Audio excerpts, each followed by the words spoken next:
very specific. And the rapid, I'm not so sure if that's really super fast, but you can just compare it to the chemical assay. We don't need to extract the samples, right?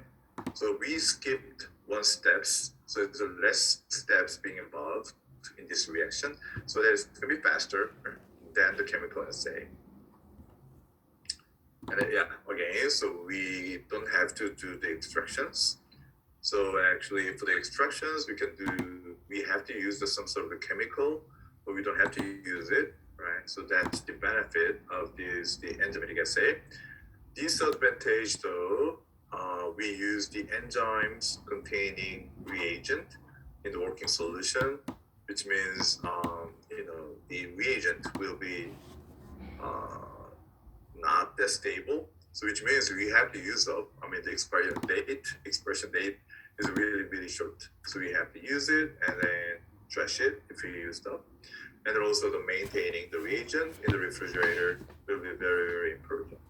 Okay. And then the serum blank must be included to subtract non-specific absorptions of the various serum compounds. So again, if you go back to the previous slides, we use the actual pyruvate in the last steps, right? Everybody find it? In the last two reactions, the pyruvate that's going to be used in the, as a substrate, and that as the substrate for the lactate dehydrogenase, right? Christella, right? Okay, so, and then the patient samples, serum, plasma, it should have a lot of pyruvate in there, right? So we have to have, and then we have to, some sort of remove a endogenous substances interferences by using a serum blank. Okay, so that's the negative stuff. Okay. So by saying the serum blank, I want to take a moment and then I want to give you the more details how we can do the measure a serum blank. If you go to the Point Scientific Manual, sometimes there's some additional steps is going to be written on the manual, and then most of the time is, the manual says that if your sample has, icterous yellowish color or the hemolytic the conditions, then you have to set up the new experiment, and then you need to do something and then subtract the observance values in this additional test, whatever, blah, blah, blah. That's the sample blank. So again, to make a long story short, if your sample is very turbid, you're talking about the lipid metabolism. So your sample is very turbid, or your sample has like a jaundice, yellow color, or do your samples pathologically too much hemolysis happens, right? The hemolytic sample, pinkish, the samples, and then you use the colorimetric assay most likely, and then even sometimes the spectrophotometry.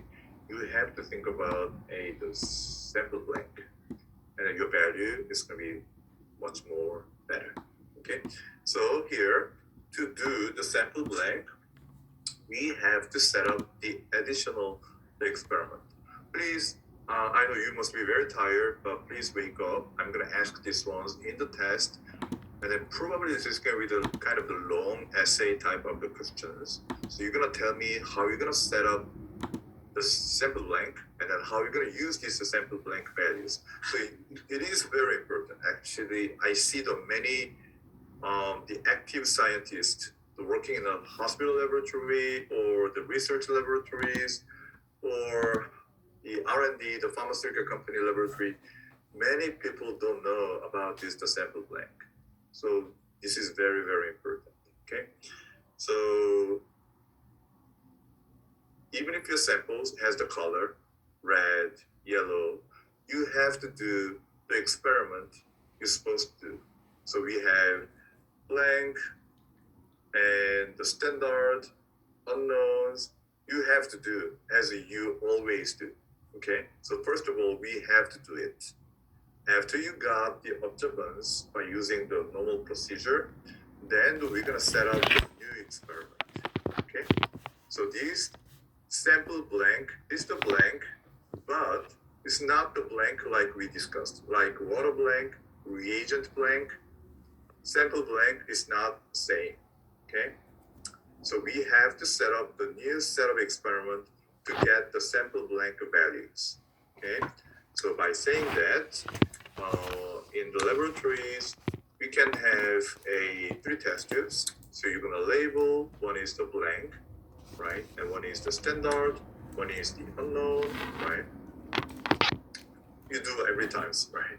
Every times in the labs, we do this, blank, standard, unknown. So if you have the reagent which doesn't have the color in it, then we can use the water blank, right? If you have the reagent has the color, then you're gonna use the reagent blank. Okay, do you know that one, right?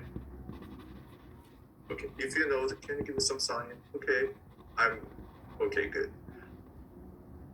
Okay, all right, okay, right. So he has the water blank. So probably there's no color in the reagent, and then we're gonna add the reagent to the standard. Okay, and then the unknowns for sure. So we're gonna add the reagent. So it's all the 1 ml of the reagent. Blank, we're not gonna add anything, right? Let's say that, for example, we have to use the 10 microliters of the sample. Then we can add 10 microliters of the standard test tubes. And then there should be a color change happens. And then again, we can add 10 microliters of sample to the unknown, the test tubes. And waiting it, and then the reaction is done, the incubation is done. Then the color change happens, right? Can you follow? So this is the procedures we do most of the times in our laboratories. So at the end of the incubation times, the 5-minute incubation, 1-minute incubation, room temperatures, or 37 degrees Celsius, we're gonna measure the observance, right? Whatever the X wavelengths, we're gonna use that one. So company said, the 450 nanometers, we're gonna use that wavelengths, right? So we have the observance values for the blank 0.2, and then the standard 1.2, and then the unknown 2.4. Then we have to do the blanking. In our laboratory, do we need to do the blanking? No, because our specs automatically do, right? So the blank numbers in here, if the blank is 0.2, the actual values for the standard is the 1.2 minus 0.2, right? So it's gonna be the 1, and then 2.4, the unknown samples, if you blanked, the value is gonna be 2.2, right? 2.2. So far so good. Can you follow? Okay. So once we have these two numbers, and then we need to find out what is the standard concentrations, right? The standard concentration is in the bottle. So let's say your standard concentration is the 100 milligrams per deciliters.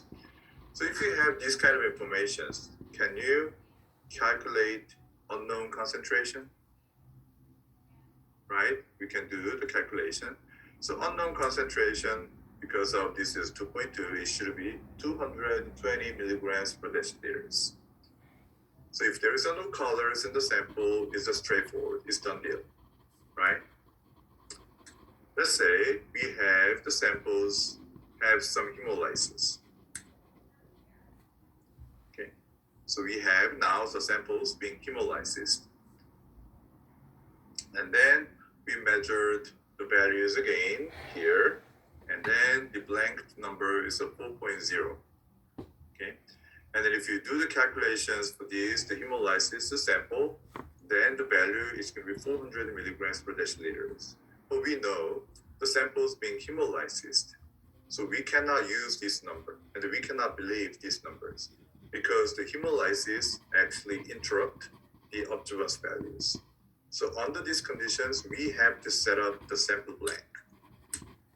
So we're gonna set up the new set of experiment, okay? So again, we're gonna have the blank test tubes. For this, from here is very important.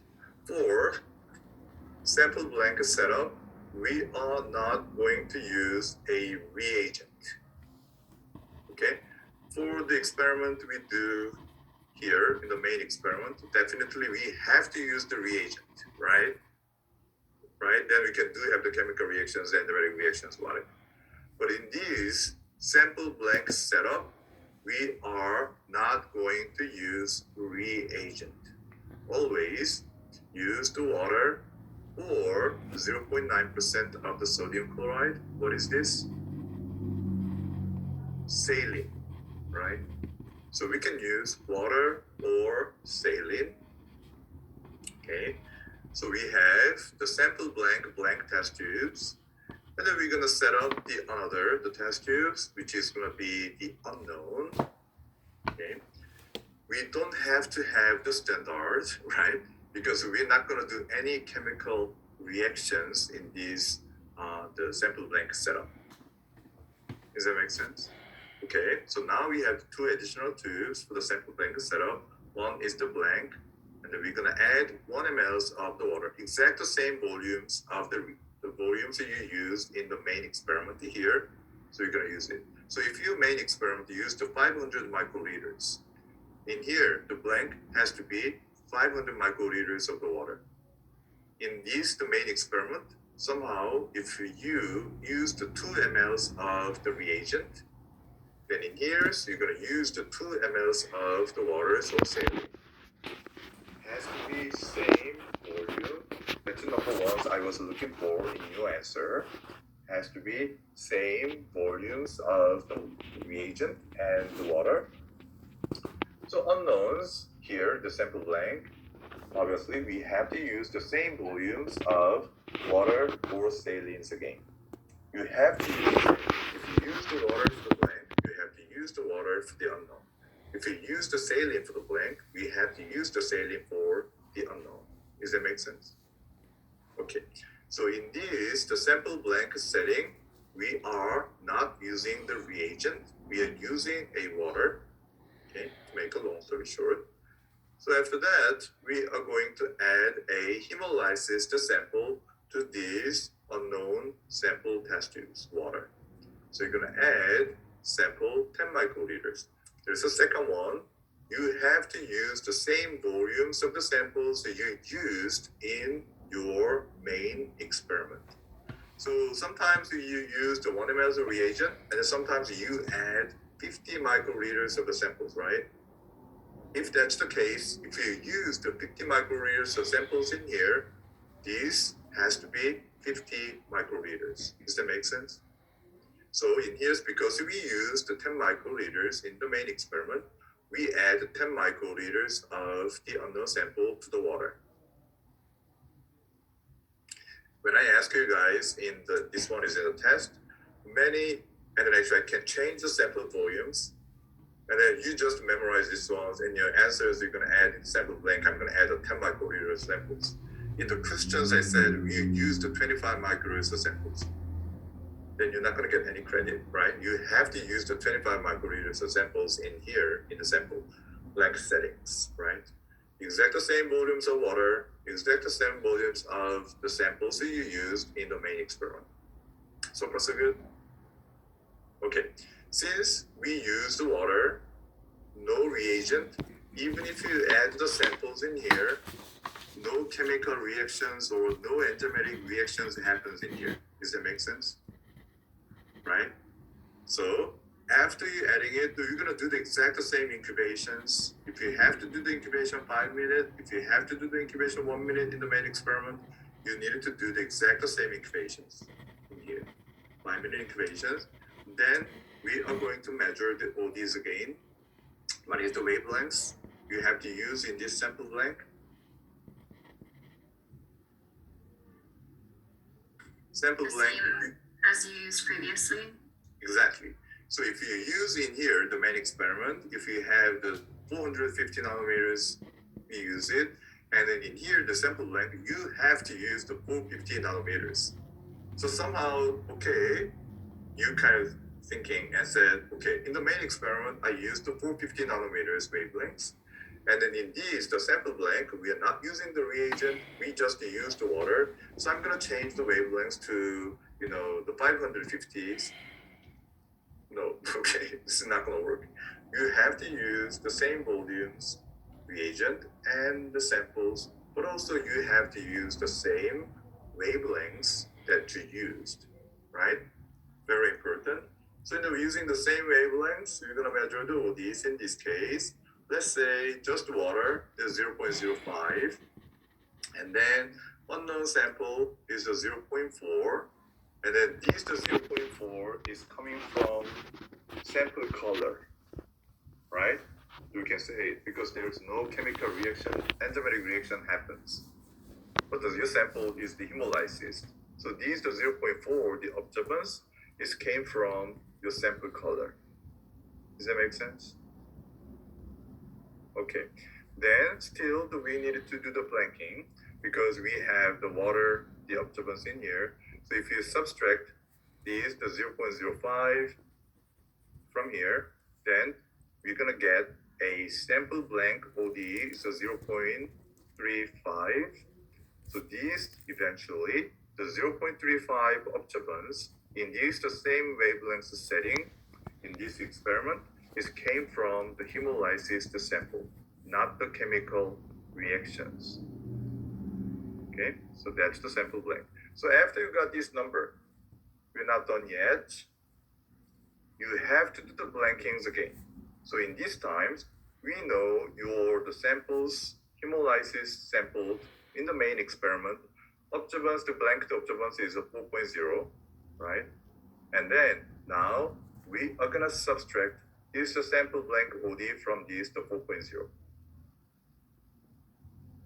You know why I'm doing this? Because we have to take the observance is caused by the sample condition out from the chemical reaction observance.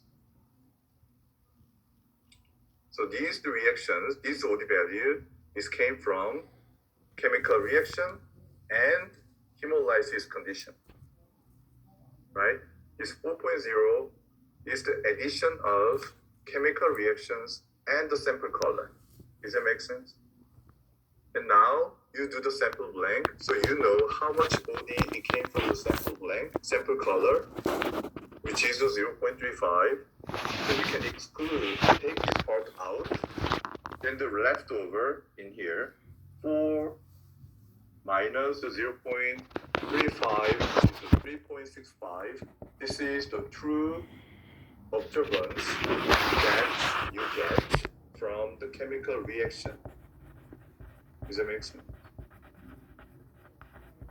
Okay, so if you know now this the 3.65, that's the real values in here, then we can do the calculation, and then unknown concentration is not the 400 milligrams per deciliter. Real value is the 365 milligrams per deciliter. Okay, I spent maybe too much time, but I hope you get the ideas. You need to get why we have to have the sample blank. In other words, which conditions you have to set up your sample blank. And then to do the sample blank, you needed to know we have to use the same volumes that you use for the reagent and the samples. And also you needed to use the same wavelengths. You needed to use the same incubation times, right? So after you got the OD values, you have to subtract that the sample blank OD values from the original, the unknown samples OD values. And then those subtracted OD values can be used in your calculation.